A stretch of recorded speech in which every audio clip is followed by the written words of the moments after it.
이렇게 누구나 할 수 있는 정말 쉬운 전략의 수익은 얼마일까요? 수익을 보면 1년 동안 거의 5만 달러의 수익이 났습니다. 한국 돈으로 거의 7천만 원의 수익이 났다는 뜻이죠. 안녕하세요. 이번 시간에는 단기 투자 전략 중에서 레버리지를 활용하는 방법에 대해 알아보도록 하겠습니다. 레버리지는 복리보다도 더 중요한 투자 수단입니다. 이전 영상에서도 말했지만 레버리지를 활용하지 않고 단순히 복리로만 투자를 한다면 일반적인 사람들은 절대 목표 금액을 벌 수가 없습니다. 워렌 버핏도 워렌 버핏 투자 조합이라는 수단을 통해서 다른 사람들의 돈으로 레버리지를 활용을 했습니다. 초기에는 손실 보장도 100% 해줬고 매년 6% 수익까지는 수수료도 받지 않았는데요. 사실상 펀드라는 개념보다도 6%의 이자율을 가진 대출과 똑같은 리스크를 안고 레버리지를 사용을 했다는 거죠. 만약 투자조합이 없었다면 버핏의 재산은 투자조합을 해산했을 때를 기준으로 10분의 1밖에 되지가 않았고 지금의 버크셔 해서웨이도 없었을 수도 있습니다. 그리고 세계에서 가장 많은 부채를 가지고 있는 건 바로 미국입니다. 미국뿐 아니라 모든 나라, 대부분의 기업은 부채를 가지고 있는데요. 과연 이 나라와 기업들이 모두 돈을 갚을 능력이 없어서 빚을 지고 있는 걸까요? 아닙니다. 돈을 빌려서 이자를 낸다 하더라도 갚아야 할 이자보다 높은 수익을 내면 그게 더 이득이니까 돈을 빌려서 투자를 하는 거죠. 대출금으로 투자를 하고 집을 사는 것도 모두 레버리지 투자의 한 종류입니다. 레버리지라는 건 그렇게 어려운 개념이 아니라는 거죠. 단순하게 생각하면 이자 비용이나 다른 리스크를 고려했을 때 레버리지 투자의 수익률이 더 높다면 레버리지를 활용을 해서 투자하는 게 수학적으로 이득입니다. 한 부자가 어떤 조작도 하지 않고 확률이 똑같은 주사위 게임을 만들었다고 해볼게요. 그리고 이 게임은 짝수가 나오면 여러분이 베팅한 돈의 30%를 추가로 주고 홀수가 나오면 10%를 가져간다고 해보겠습니다. 만약 이 게임을 딱 한 번만 할 수 있다면 여러분은 어떻게 하실 건가요? 이런 상황에서는 기대 수익과 수익률을 계산해 본 다음 수익률이 플러스면 투자를 하는 게 좋은데요. 이 주사위 게임의 기대 수익을 구하는 공식은 이렇습니다. 수익이 날 확률과 수익금을 곱해주고 손실이 날 확률과 손실금을 곱해준 다음 이것들을 더하면 되는데요. 짝수가 나올 확률과 홀수가 나올 확률은 모두 50%로 같기 때문에 이 주사위 게임에 100원을 배팅했을 때의 기대 수익은 10원이고 이 주사위 게임의 수익률은 10%라고 할 수가 있습니다. 수익률이 10%인 엄청 좋은 투자 상품이지만 딱 한 번밖에 할 수가 없기 때문에 이런 경우에는 조금 리스크를 감수하고서라도 일상에 지장이 없는 수준에서 되도록 많이 투자하는 게 옳은 판단이겠죠. 그러니까 이런 경우에는 적극적으로 레버리지를 활용을 해서 투자하는 게 좋다는 건데요. 만약 대출을 통해서 10배의 레버리지를 사용을 한다면 기대 수익률을 100%까지 올릴 수가 있게 됩니다. 요약하자면 레버리지는 수익률이 높은 투자에 사용하면 효과적이다 라고 할 수 있습니다. 저희도 레버리지를 활용한 투자를 할 건데요. 그 중에서 제가 생각했을 때 리스크 대비 수익률이 가장 높은 방식의 투자를 알려드리겠습니다. 결론부터 먼저 말씀을 드리면 전략의 기본적인 개념은 미국 지수인 나스닥 100이나 S&P 500 종목을 매수 포지션으로 거래하는 겁니다. 그리고 수익률의 극대화를 위해서 레버리지를 활용을 하고 성공률을 높이기 위해서 데이 트레이딩 방식과 달리 투자 방식을 사용할 건데요. 이 전략은 주식 투자를 한 번도 해본 적이 없는 사람이라 하더라도 금방 적용이 가능할 만큼 엄청나게 쉬운 방법입니다. 데이 트레이딩으로 인한 수수료와 여러 부가적인 변수를 감안하더라도 리스크 대비 상당히 높은 확률로 200%의 수익률을 가져올 수 있는 전략입니다. 투자 자체가 처음이다.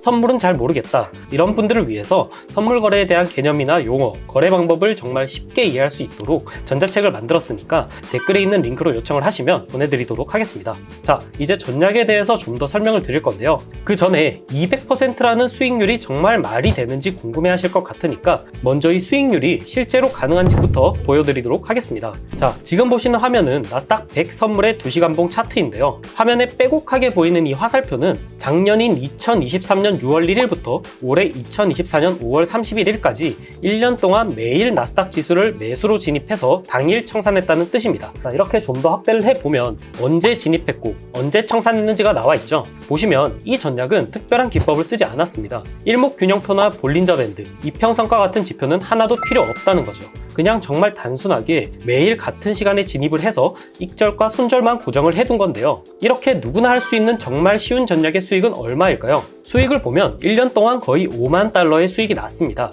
한국 돈으로 거의 7천만 원의 수익이 났다는 뜻이죠. 좀 더 보면 총 268번의 거래를 했고 승률은 40%로 나옵니다. 한 번 거래했을 때 평균적으로 185달러의 수익이 나왔네요. 그리고 최근 기준이 아니라 작년 한 해 동안으로 기간을 바꾸면 이렇게 거의 6만 달러의 수익이 났습니다. 돌아와서 계좌를 보면 이렇게 계좌가 꾸준히 우상향하고 있는 게 보이실 겁니다. 그리고 그 다음으로 거래 내역을 보면 이렇게 매일 같은 시간에 진입을 해서 수익이 날 때는 1,800달러, 손실이 날 때는 $900 정도가 난 게 보이실 거예요. 수익금과 손실금이 거의 일정하죠. 엘리어트 파동이 어떨 때 매도를 하고 일목구름대에서 매도를 하고 이런 게 아니라 그냥 계속 똑같은 익절, 손절 기준을 지켰다는 겁니다. 그럼 이 익절과 손절은 얼마로 정하느냐? 익절은 지수의 0.5%, 손절은 익절의 50%로 설정을 하면 됩니다. 익절을 손절보다 길게 잡아야 한다는 건 유명하면서도 당연한 원칙입니다. 익절을 짧게 설정하게 되면 몇 번씩 수익 날 때는 좋겠지만 연속해서 손절을 당하게 되는 순간부터 복구하기가 굉장히 힘들어집니다.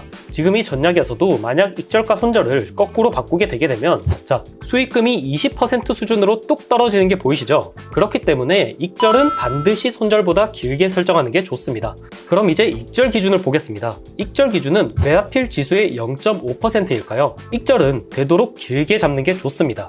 실제로 지금의 익절 기준보다 익절을 더 길게 설정을 하게 되면 수익금도 더 높아집니다. 하지만 우리의 전략의 핵심은 데이 트레이딩입니다. 즉 매일 사고 팔 수 있어야 한다는 뜻이죠. 데이 트레이딩을 하는 이유는 리스크를 낮추기 위해서인데요. 지금 나스닥 100 선물의 데이터를 보면 이렇게 날짜랑 종가, 시가 등등이 나오는데 마지막 부분을 보시면 고가에서 시가를 뺀 변동률을 계산을 해놨습니다.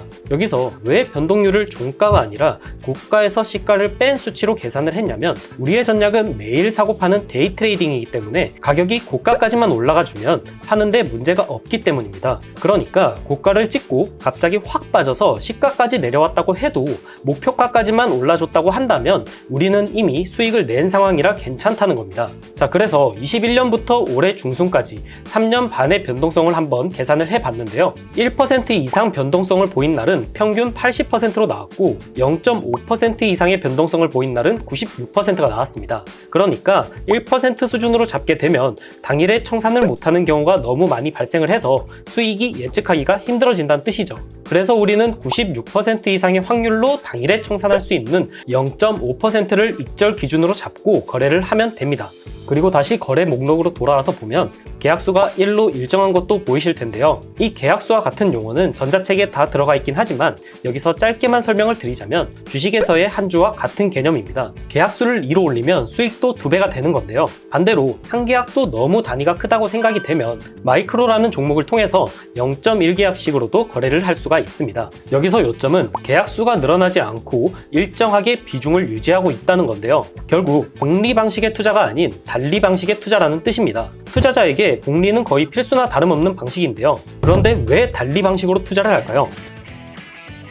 부자 프로젝트에 참여하실 멤버를 모집합니다. 부자 프로젝트는 노후 걱정 없이 원하는 인생을 살 수 있도록 투자 계획을 세우고 실천하는 방법을 알려드리는 프로젝트입니다. 참여하시는 분들은 본인의 수준에 맞춰서 제가 직접 1대1로 간단한 교육을 해드린 후에 정보를 공유하고 응원과 소통을 통해 서로 윈윈할 수 있는 투자 커뮤니티에 참여하셔서 좀 더 쉽게 목표 금액을 달성하실 수 있습니다. 프로젝트에 대한 좀 더 자세한 내용은 전자책에 들어가 있으니까 궁금하신 분들은 전자책을 받아보셔서 읽어보시길 바라겠습니다. 커뮤니티에 참여하지 않고 개인적으로 배우실 분들이나 다른 궁금하신 것들도 댓글에 있는 링크로 연락 주시면 제가 아는 선에서 최대한 도와드리도록 하겠습니다. 그럼 저는 다음 영상으로 찾아뵙도록 하겠습니다. 시청해주셔서 감사합니다.